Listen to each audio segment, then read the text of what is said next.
जिल्ह्यामध्ये कुठल्याही प्रकारे घरगुती गॅस सिलेंडरची टंचाई नाही आहे. आपल्याकडे साधारणतः दर दिवशी 28,000 इतक्या घरगुती गॅस सिलेंडरचं वितरण होतं.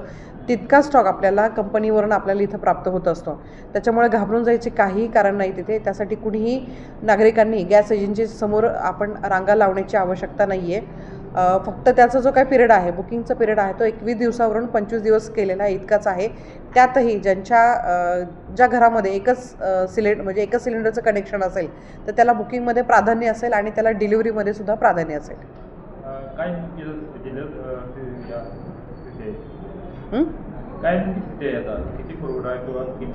नाही, जितका आवश्यक आहे तितका आपल्याला पुरवठा मिळतोय, त्याच्यामध्ये काय अडचण नाही आता तरी. व्यावसायिक गॅस सिलेंडरवर आता ॲक्च्युली सेंट्रल गव्हर्नमेंटने त्याच्यामध्ये बंधनं आणलेली आहे तिथे. त्यामुळे घरगुती सिलेंडरचा देखील वापर हा गॅस व्यवसाय करण्यासाठी करू नये असं मी आवाहन करते. नागरिकांमध्ये जे संभ्रमावस्था आहे की आपल्याला लवकर सिलेंडर मिळणार नाही किंवा नाही, आता मी कालच सर्व गॅस कंपन्यांच्या प्रतिनिधींची आम्ही काल जिल्हाधिकारी महोदय यांच्याकडे बैठक घेतलेली आहे आणि यामध्ये ज्याचं पहिल्यांदा बुकिंग असेल तर त्याला प्राधान्यानं डिलिव्हरी करा अशा सूचना पण दिलेल्या आहेत. नजीकच्या काळामध्ये सर्व गॅस एजन्सीची तपासणी ही पुरवठा विभागामार्फत आम्ही आता करणार आहोत आणि तशा सर्व एजन्सीला आम्ही सूचना दिलेल्या आहेत की तुमच्याकडे ज्या ग्राहकांचं बुकिंग झालेलं आहे त्याच्या याद्या तुम्ही सिस्टीम जनरेटेड जे काही यादी आहे तर तुम्ही गॅस एजन्सीच्या बाहेर लावा, जेणेकरून लोकांनाही कळेल की हे सिलेंडर म्हणजे ज्यांनी पहिल्यांदा बुकिंग केलेलं आहे त्यालाच पहिल्यांदा ते दिलं जाईल. त्याच्यामध्ये एवढी गर्दी आहे, मिळत्या का नाही काय सांगितलं, काय मिळेल असं म्हटलं त्यांनी. बघूया आता. बुकिंग केलंय का? बुकिंग केलं. एवढी मोठी लाईन आहे काय? आज काय कारण काय करे रांग लागायची? सिलेंडर शॉर्टेज आहे म्हणून सांगितलेलं, मग मिळणार नाही म्हणून हे केलं, गर्दी केली. नाही, घरी पण येतात, पण आता कुणाला गरज असेल तसं आम्ही येऊन घेऊन जातो इथं. किती वाजल्यापासून थांबलाय? 9 वाजल्यापासून. रोज एवढी लाईन नसतं, नाही, आजच आहे.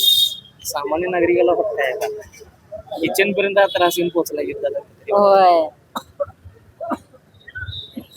लाईन एवढी मोठी आहे, मिळणार का सिलेंडर? मिळणार की मिळणार म्हणून सांगितलं की मिळणार. किती वाजता अर्धा तास आला. काय कर लाईन एवढी मोठी काय तर सिलेंडर काय शॉर्टेज आहे म्हणून त्यामुळे हे केले. सिलेंडर शॉर्टेज आहे, आता मिळणार पण काय काय तुम्ही काय सांगितलं? ते उभा राहा, तुमचं केवायसी ते सगळं झालेलं आहे आणि आमचं सगळं बुकिंग बी झालेलं आहे. देतो म्हणून सांगितलं म्हणून आम्ही उभा राहतो. आधी काय तशा सूचना दिलेल्या काय नाही, काल मी चौकशी करून गेलते माझा नंबरला हे बुकिंग केल्यावर. ते म्हणजे उद्या येऊन तुम्ही भेटून जावा म्हणलेले. सकाळी फोन केला ते आमच्या ते गाडीवाल्याला, त्यांनी म्हणले तुमचं झालाच सिंगल सिलेंडर असं तुम्हाला मिळणार. ते म्हणले उभा राहतो. एक तासभर झाला बघा अंदाज.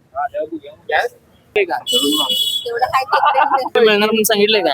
ते हाय का साठ्यात तेवढं खोटं देणार म्हणून सांगितलंय तेवढं आहे, तेवढ्या एवढी रांग काय करा आज?